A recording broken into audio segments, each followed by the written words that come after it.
নমস্কার বন্ধুরা, welcome back to my channel Champa Rannaghar. আজ আমি আপনাদের জন্য নিয়ে এসেছি নতুন ধরনের পিঠাও বলতে পারেন, আবার স্ন্যাক্সের রেসিপি। তবে কিন্তু বন্ধুরা, এটা কোনো রকম ঝাল ঝাল টক টক নয়, সম্পূর্ণ একটা নতুন স্বাদের মিষ্টি একটা রেসিপি। আর এটা খেতে দুর্দান্ত স্বাদের হয় এই পিঠাটা। আর এই পিঠাটা বানাতে কোনো রকম চালের গুঁড়া বা আটা ময়দার ব্যবহার নেই। তাহলে চলুন বন্ধুরা দেখে নিই।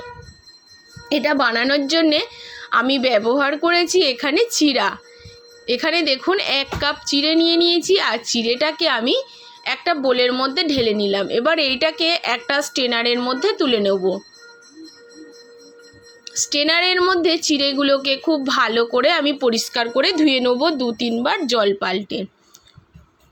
আমি চিড়েগুলোকে স্ট্রেনারের মধ্যে রেখেছি কারণ ধুয়ে যাতে জলটা তাড়াতাড়ি ঝরে যায় আর খুব বেশি নরম না হয়ে যায়, সেই জন্য আমি এগুলোকে স্ট্রেনারের মধ্যে ধুয়ে জল ঝরাতে দিয়ে রেখে দিলাম। এবারে চলে যাব একটা পুর বানানোর জন্যে। প্লিজ বন্ধুরা, আমার আজকের এই পিঠার রেসিপি যদি আপনাদের পছন্দ হয়ে থাকে, ভালো লেগে থাকে, অবশ্যই লাইক করবেন, শেয়ার করবেন, আর কমেন্ট করতে ভুলবেন না আপনি কোথা থেকে আমার ভিডিওটি দেখছেন। একটা কড়া বসিয়ে নিয়েছি, আর কড়ার মধ্যে দিয়ে দিয়েছি নারকেল, কোড়ানো নারকেল, আর তার মধ্যে দিয়ে দিচ্ছি মাত্র 4 চামচ চিনি। আপনাদের যদি চিনিটা একটু কম বা বেশি পরিমাণ দরকার হয়, কম বেশি করে নেবেন। আমার মনে হয় এই নারকেলের মধ্যে এই 4 চামচ চিনিটা যথেষ্ট মিষ্টি। এবার চিনির সাথে নারকেলটাকে খুব ভালো করে একটু মিশিয়ে নিলাম। এ সময় গ্যাসের ফ্লেমটাকে মিডিয়ামে রেখে এই পুরের টেস্টটাকে আরও দ্বিগুণ বাড়ানোর জন্যে এর মধ্যে ব্যবহার করছি 10 টাকার একটা গুঁড়ো দুধের প্যাকেট। গুঁড়ো দুধটা এই নারকেল আর চিনির মধ্যে খুব ভালো করে ঢেলে নিলাম। আপনারা চাইলে বন্ধুরা এটাকে কড়াতে না নেড়ে এমনি হাত দিয়ে চিনি আর দুধটাকে মেখেও পুরটা বানাতে পারেন, কিন্তু আমি একটু নেড়ে নিলাম কারণ যাতে চিনিটা একটু গলে যায়। নাড়াচাড়া করতে করতে দেখুন বন্ধুরা, আমার কিন্তু পুরটা একেবারে রেডি হয়ে গেছে। প্লিজ বন্ধুরা, আপনাদের কাছে দয়া করে বলছি, প্লিজ চ্যানেলটিকে সাবস্ক্রাইব করবেন, পাশে থাকবেন, আর প্লিজ প্লিজ বন্ধুরা ভিডিওটিকে প্রচুর প্রচুর শেয়ার করবেন, যাতে সবাই জানতে পারে কোনো রকম আটা ময়দা বা চালের গুঁড়ো ছাড়াই কিন্তু মাত্র 1 কাপ চিড়ে দিয়ে এই দুর্দান্ত স্বাদের পিঠাটা বানানো যায়। একবার অন্তত এই পিঠেটা খেয়ে দেখবেন, স্বাদে গুণে কিন্তু অপূর্ব স্বাদের হয়। এবারে পুরটাকে একটা প্লেটের মধ্যে আমি তুলে রাখবো। এখন স্ট্রেনারের মধ্যে যে চিড়েটাকে আমি জল ঝরাতে দিয়েছিলাম, সেই চিড়েটাকে একটা বাটিতে ঢেলে নিচ্ছি। এবার এটাকে খুব ভালো করে আমি হাত দিয়ে মেখে নেব। দেখুন বন্ধুরা, শুধু ধুয়ে রেখেছি, জল ঝরাতে দিয়েছি, কতটা নরম হয়ে গেছে। তাহলে যদি জল দিয়ে ভিজিয়ে রাখতাম তাহলে এটা কতটা নরম হয়ে থাকতো, তখন কিন্তু পিঠেটা আর বানাতে পারতাম না। সেজন্য আমি স্ট্রেনারে করে জলটা ঝরাতে দিয়েছিলাম। এবারে এর মধ্যে মিশিয়ে দিচ্ছি মাত্র 2 চামচ সুজি। 1 কাপ চিড়েতে 2 চামচ সুজি আমি ব্যবহার করেছি। যেহেতু আমি চিড়ে দিয়ে পিঠেটা বানাবো, সেহেতু সুজির পরিমাণটা একদম নামমাত্র দিতে হবে। খুব ভালো করে সুজির সঙ্গে চিড়েটাকে মিশ্রণটাকে একটা ডো বানিয়ে নিতে হবে। আর দেখুন, ডো বানানোর পরে হাতে কিন্তু চটচট করে ডোটা লেগে যাচ্ছে। সেক্ষেত্রে কিছুটা তেল, সাদা তেল বা কিছুটা ঘি হাতে করে নিয়ে খুব ভালো করে ডোটাকে মাখিয়ে নিতে হবে। এবার এই ডোটাকে 2 ভাগে ভাগ করে দিতে হবে। এবারে বন্ধুরা একটা ভাগ নিয়ে আমি রুটির মতো বেলে নেব। আর এটা কিন্তু খুবই নরম এই সময়, আর চারদিক দিয়ে ফেটে যাবে, এতে ভয় পাওয়ার কোনো কারণ নেই। যেহেতু চিড়ে দেওয়া আছে সেহেতু এটা এই রকমই হবে। এবারে খুব ভালো করে দেখুন, আমি একটু তেল দিয়ে এটাকে বেলে নিচ্ছি।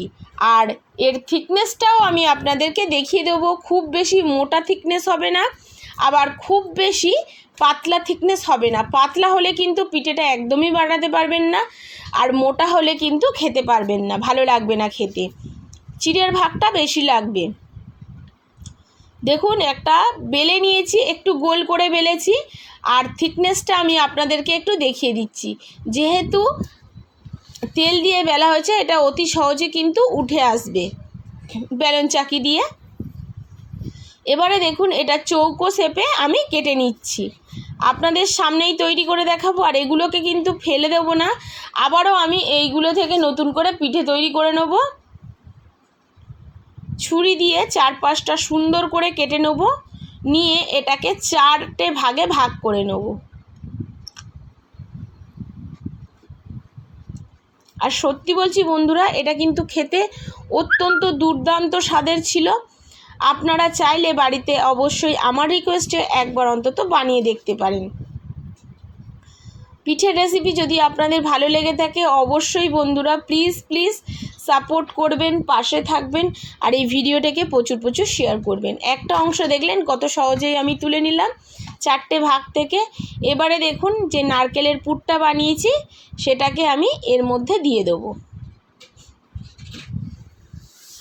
বাচ্চারা কিন্তু এটা টিফিন বক্সে যদি আপনারা পাঠান, খুবই হাসি মুখে খেয়ে নেবে, আর এতে কিন্তু বাচ্চাদের চিড়ে খাওয়াটাও হয়ে যাবে। এবারে দেখুন মধ্যিখানে দিয়ে দিলাম পুরটা, খুব বেশি দেওয়ার দরকার নেই। এবারে এপাশ ওপাশ দুপাশ ঠিক এরকমভাবে একটু মুড়ে নিতে হবে, ফের ওই পাশটা তুলে নিয়ে ঠিক এই রকমভাবে মুড়ে দিতে হবে। দেখুন বন্ধুরা, এই এবারে যে ফাঁকগুলো আছে এরকমভাবে চেপে চেপে বন্ধ করে দিতে হবে, এতে কিন্তু খুব সুন্দর একটা ডিজাইনও তৈরি হয়ে যাবে। আর সরি বন্ধুরা, আমি বুঝতে পারিনি যে ক্যামেরার বাইরে আমার হাতটা চলে গেছে। তো দেখুন আমি আপনাদের বোঝানোর ক্ষেত্রে তবুও ভালোভাবেই দেখা যাচ্ছে। সাইডগুলো ঠিক এইভাবে কিন্তু মুড়ে দিতে হবে, কোনো রকম জল কিন্তু লাগাতে যাবেন না। এমনি প্রেস করলে, যেহেতু চিড়ে এটা খুবই নরম হয়, এমনি প্রেস করলেই কিন্তু এটা খুব ভালোভাবে মুখটা বন্ধ হয়ে যাবে। আর দেখুন ঠিক এই রকমভাবে আমি বানিয়ে নিয়েছি। আরও একটা বানিয়ে আপনাদেরকে দেখিয়ে দেবো, যত সুন্দর ডিজাইন হবে আর দেখতেও ঠিক ততটাই সুন্দর হয়েছে, দেখতেই পাচ্ছেন।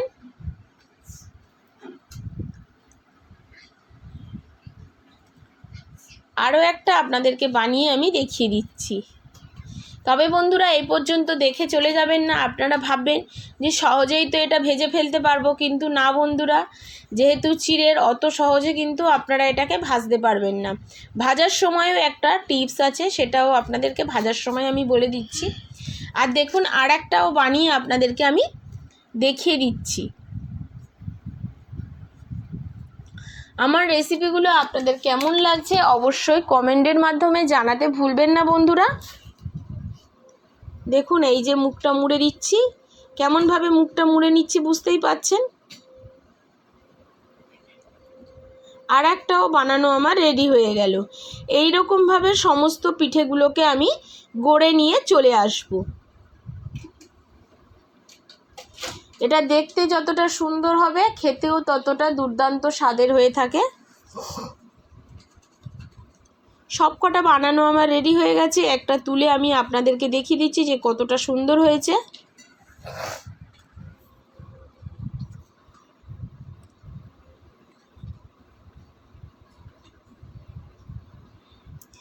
আপনারা এরকমভাবে বানিয়েও ভগবানকে কিন্তু এটাকে প্রসাদ হিসাবে দিতে পারবেন। এবারে দেখুন এদিকে তেলটাও বেশ গরম হয়ে গেছে, হাই ফ্লেমে তেলটাকে গরম করে নিতে হবে। তারপরে এক এক করে পিঠেগুলোকে ছেড়ে দিতে হবে। এখানে আমি 3টে দিয়ে দিলাম, আর 3টেকে হাই ফ্লেমে কিন্তু ভেজে নিতে হবে, কোনো রকম মিডিয়াম ফ্লেম বা লো ফ্লেমে করতে যাবেন না। প্রথমে 2 থেকে 3 মিনিট এটাকে হাই ফ্লেমে ভাজবেন, ভাজার পরে উল্টে দেবেন। যদি একেবারে হাই ফ্লেমে ভাজতে যান তখন তো পুড়ে যাবে। দেখুন ঠিক এই রকম 2 থেকে 3 মিনিট আপনি হাই ফ্লেমে ভেজে নেবেন।